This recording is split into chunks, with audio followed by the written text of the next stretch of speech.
जो वहाँ के लोग हैं जो जो लाइव में शामिल होंगे वो शायद बता पाएंगे, और खासतौर से नागिन जी और उनकी टीम भी बता पाएगी। और आज मैं सतीश चतुर्वेदी जी से भी ये कह रहा हूँ कि वो अगर कहीं हो तो वो भी ज्वाइन करें, और बाकी लोग भी तो ज्वाइन कर ही रहे हैं जितने सारे लोग हैं।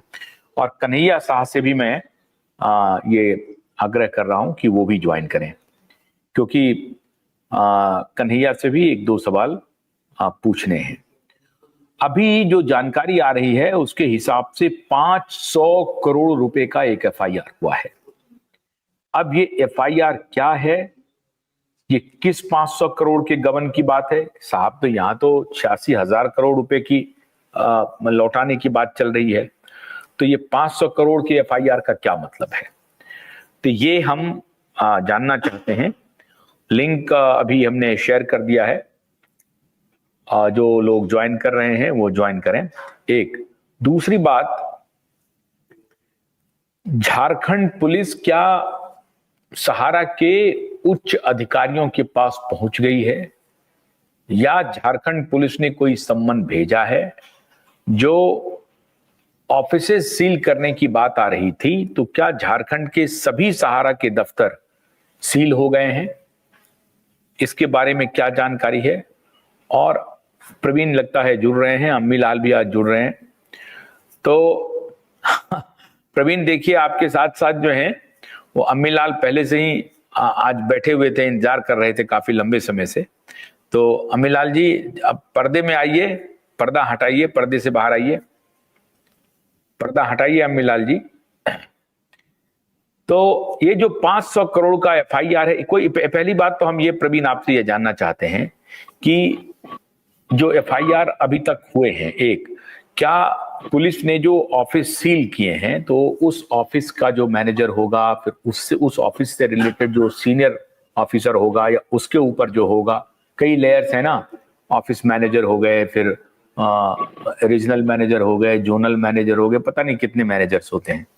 तो क्या उन सबको कोई सम्मन पुलिस की तरफ से गया है, झारखंड पुलिस की तरफ से, कि साहब हमने आपके दफ्तर को सील किया है और ये आधार है आपके दफ्तर को सील करने का? प्रवीण। अम्मीलाल जी एक जगह बैठिए, इधर से उधर घूमिए मत, आज तो आप शुरू से ही तैयार थे साहब। आपके यहाँ पंखे भी चल रहे हैं, हमारे यहाँ तो इतनी ठंड है। बोलिए प्रवीण। सर आशुतोष जी नमस्कार, और लाइव जितने हमारे दर्शक देख रहे हैं उनको भी नमस्कार। सर आपका सवाल जो 500 करोड़ रुपए पे है, तो 500 करोड़ रुपए का जो अभी तक का हम लोगों ने एफआईआर जो दर्ज कराया है यहाँ पर सीआईडी के पास में, उनको हमने अपना सारा प्रूफ दिया है, हमने अपना सारा सर्टिफिकेट और जो भी चीज है उनको दिया गया है। और ये जो छापेमारी हुई है सर, ठीक है, जो प्रूफ दिए गए हैं, देखिए प्रशासन कोई भी कार्रवाई करती है बगैर सबूत दिए तो कार्रवाई करेगी नहीं, है तो आपको भी जानकारी है। जब तक वो प्रशासन आश्वस्त न हो जाए कि ये सबूत जो है पुख्ता और ठोस सबूत है, हमारे देने के बाद भी, ये बात समझिए, इस चीज को समझने की जरूरत, हमारे देने के बाद भी उन लोगों ने गुप्त तरीके से बहुत सारी चीजों का इंक्वायरी करवाया होगा सर, ऐसे नहीं हुआ है कोई चीज। तो वो सारी इंक्वायरी कराने के बाद ही प्रशासन किसी भी जगह पर हाथ लगाने जाती है। और प्रशासन क्या कर रही है और किस रूप में कर रही है, बहुत सारा चीज हमें नहीं अभी जानकारी हुआ है। लेकिन जिन ऑफिसों में उन्हें लगता है कुछ संदिग्ध चीज उन्हें कुछ प्राप्त हो रहा है या कुछ जानकारी हुई है, हमें जहां तक अभी मालूम है कि कुछ ऑफिसेस सील हुई हैं, कुछ ऑफिसेस में इन लोगों ने रेड किया है, वहां के कुछ लोगों को जो नीचे के कर्मचारी हैं उन्हें उठाकर पूछताछ की गई है और फिर उनको बाद में छोड़ दिया गया है। तो प्रशासन की जो ये जो कार्रवाई है सर, ये पहली कार्रवाई है, ये शुरुआत है, ठीक है ना। और जैसे जैसे इनकी कार्रवाई आगे बढ़ेगी आपको पता चलेगा, इन्होंने जो छापेमारी में इन्हें जो बहुत सारी चीजें मिली है या हमने जो बताया है उससे मिलान किया जाएगा। बहुत सारे लोगों का बयान भी लिया जा रहा है, उन ऑफिसेस में जो लोग गए थे जब छापेमारी हुई है, उन लोगों कुछ लोगों से भी पूछताछ हुई है, ये हमें पता चला है। और हमें भी बुलाकर कुछ हमसे भी जानकारी लेने की सारी, हम तो खैर पिछले 2 साल से लगे हुए हैं, हम तो पिछले 6 महीने से, मतलब अब तो सारा चीज सामने आ गया। मैं कहता था कि कुछ चीजों को पर्दे के पीछे रहने दिया जाए, तो अब सारी चीजें परत दर परत और पर्दे के बाहर आ रही हैं। पिछले 6 महीने से हम लोगों ने सीआईडी को जो जो चीजें मुहैया कराई हैं उन्होंने वो 6 महीने से वो लोग उस पर मतलब ये कर रहे थे, अपनी छानबीन कर रहे थे, इंक्वायरी कर रहे थे कि क्या हमने सही बताया है या गलत बताया है। उसके बाद प्रशासन जो है अब ये कार्रवाई की दिशा में सर बढ़ रही है और ये शुरुआत है, आगे आगे और देखिए, क्योंकि जैसे जैसे चीजें खुलेंगी मतलब आप भी ताजुब करोगे कि इनका फर्जीवाड़ा कितना बड़ा है।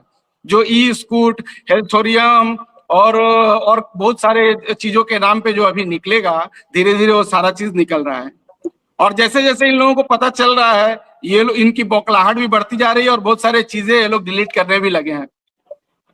और इनके यहाँ के हमारे कुछ अधिकारियों को बहुत प्रॉब्लम भी होती है कि मैं यहाँ कर अगर कुछ अगर बोलता हूँ, कुछ अगर उनके बारे में बताइए, अगर अपना पैसा मांगना गुनाह है। मैं आपको आशुतोष जी बताता हूँ, मेरी नौकरी कुछ दिन बची है, मैं ये प्लान कर रहा हूँ कि नौकरी छोड़ दूं, लेकिन जितना पैसा मेरा सहारा में लगा है उतना मेरा रिटायरमेंट में भी मुझे वो पैसा वापस नहीं होगा। आज के डेट में करीब करीब 50 लाख रुपया मेरा फंसा हुआ है, जो मैं समझता हूँ मुझे रिटायरमेंट पर भी नहीं मिलेगा। तो पैसा मांगना अगर ये गुनाह है, यहाँ के अधिकारी ये गुनाह समझते हैं, तो वो समझें कि मैं ये बहुत बड़ा गुनाह कर रहा हूँ और उसके लिए वो जो कर सकते हैं करें। हमें जो करना था हमने उसकी शुरुआत कर दी है, हमने उसका आगाज कर दिया है और उसका मजनून जो है वो आपको दिखना भी चालू हो गया। प्रवीण, आप कहाँ रहते हैं? जी, मैं जमशेदपुर के टेलको में रहता हूँ। टाटा मोटर का एक कॉलोनी है, उस कॉलोनी में मैं रहता हूँ और उसी कंपनी में नौकरी भी करता हूँ। जी जी जी जी जी, आप बोल सकते हो। मैं टाटा मोटर का एक कंसर्न है उसमें एम्प्लॉय हूँ। हाँ, क्योंकि ये जो आपके ऊपर जो छत है बड़ा सुंदर है, ये कॉटेज है। ये सर, ये माने हमारी कंपनी फुल्ली एसी है सर। मैं बाहर निकल कर आपसे बात करता हूँ क्योंकि अंदर से अलाउ नहीं है कि मैं कहीं लाइव में जाऊं, जुड़ूं, या क्योंकि हर कंपनी का एक प्रोटोकॉल होता है। लेकिन समझिए सर, मेरी पीड़ा समझिए, मेरी वेदना समझिए कि मैं कंपनी से भी, मैं अपनी नौकरी को भी ताक पर रख दिया हूँ कि ये जो लड़ाई और ये जो मुहिम हमने आगे बढ़ाई है कुछ लोगों ने मिलकर, अगर हम पीछे हट गए तो देश का और देश के निवेशकों का बहुत बड़ा नुकसान होगा। तो हम इस लड़ाई में अब पीछे नहीं हट सकते हैं। और आपको ये भी मालूम है कि सुप्रीम कोर्ट की जो लड़ाई, हमारे भाई साहब ही लॉयर हैं और वो लड़ रहे हैं इस केस को, तो मेरा पीछे हट जाना तो सवाल ही नहीं उठता है। अब जितनी दूर तक और लड़ाई को हमने इतनी आगे बढ़ा दी है कि अब तो सामने सामने की लड़ाई होगी अब। और यहाँ के जितने छोटे, जो आपने बताया कि आरएम है या जो भी यहाँ के क्लर्क हैं, उनसे हमारी कोई लड़ाई है नहीं, लेकिन कभी कभी उनके बारे में सुनता हूं तो गुस्सा आ जाता है, तो बहुत कुछ मैं भी बोलता हूं। अब जो लड़ाई है वो सीधे सहारा प्रबंधन, कोर प्रबंधन से है, जिनके पास हमारा पैसा इनके माध्यम से पहुंचा है। अब वो पैसे की लड़ाई है, अब सीधे उनसे लड़ाई है। ये छोटे मोटे लोगों से हमारी कोई लड़ाई नहीं है, ठीक है। और ये लोग समझते हैं कि हम लोग, और स्वाभाविक सी बात है कि अगर हम लोग लाइव में आते हैं और कोई लोग अपनी पीड़ा बताता है तो तकलीफ हमें होती है, तो हम लोग बोलते हैं। और अगर हमारे साथ कोई ऐसा गलत बिहेव करेगा तो हम तो छोड़ने वाले हैं भी नहीं, ये भी बात है जी। प्रवीण, आप शुद्ध निवेशक रहे हैं या कार्यकर्ता भी थे? जी, मेरी वाइफ के नाम पर कोड था, मेरे नाम पर भी कोड था, बताने में कोई मुझे शर्म नहीं है।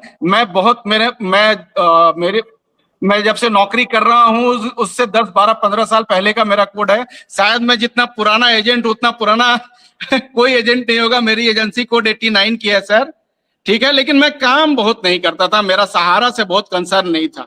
मैं बहुत मतलब छोटा कार्यकर्ता, आप मान के चलो बहुत छोटा। मैं कभी इनकी मीटिंग में नहीं जाता था। मेरे पास जो छोटे मोटे निवेशक आ जाते थे, मेरी कंपनी के कुछ लोग हैं, मेरे भाई बंधु, उनका निवेश है सहारा में। मेरा बहुत ज्यादा निवेश मेरा खुद का, आप बोल सकते हो कि एज ए एजेंट सबसे ज्यादा निवेश मेरा और मेरी फैमिली का ही है।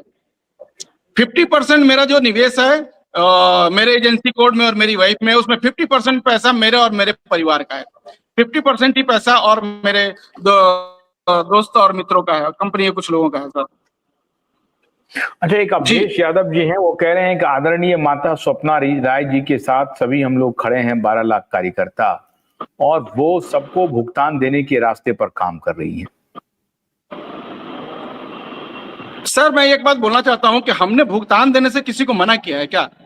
अगर 12 लाख कार्यकर्ता खड़े हैं तो हम भी कार्यकर्ता थे, लाइन हम भी लगा देंगे। हमें सबसे पीछे वाली लाइन में रख लेना। 12 लाख पहले जो आगे लाइन में है उनको आप पैसा दिलवा दो, सबसे अंत में हमें पैसा दिलवाना। लेकिन मेरा तो ये कहना है कि आप निदान तो करवा दो। जिसकी पहुंच स्वप्ना राय तक है, ओपी श्रीवास्तव तक है, डीके श्रीवास्तव तक है, जिनके तक है, जिनकी भी पहुंच है।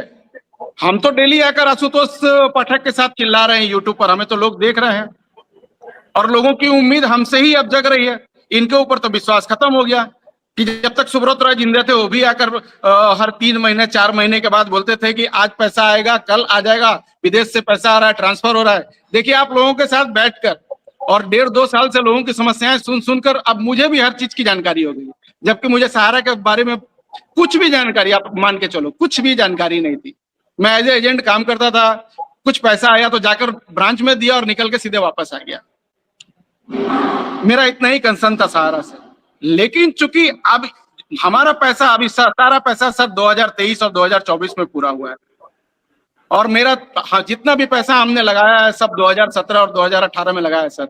ये बोलिए इसको फूटी किस्मत ही कहेंगे कि जब लोग बाहर निकल रहे थे हम उस कंपनी में निवेश कर रहे थे और सारा पैसा मेरा मैच्योर्ड हो गया है अभी सर। और सारा पैसा, अब मैं अपनी पीड़ा क्या बताऊं, मैं नौकरी कर रहा हूं लेकिन बहुत ऐसे लोग हैं ना सर जो रास्ते पर, सड़क पर हैं।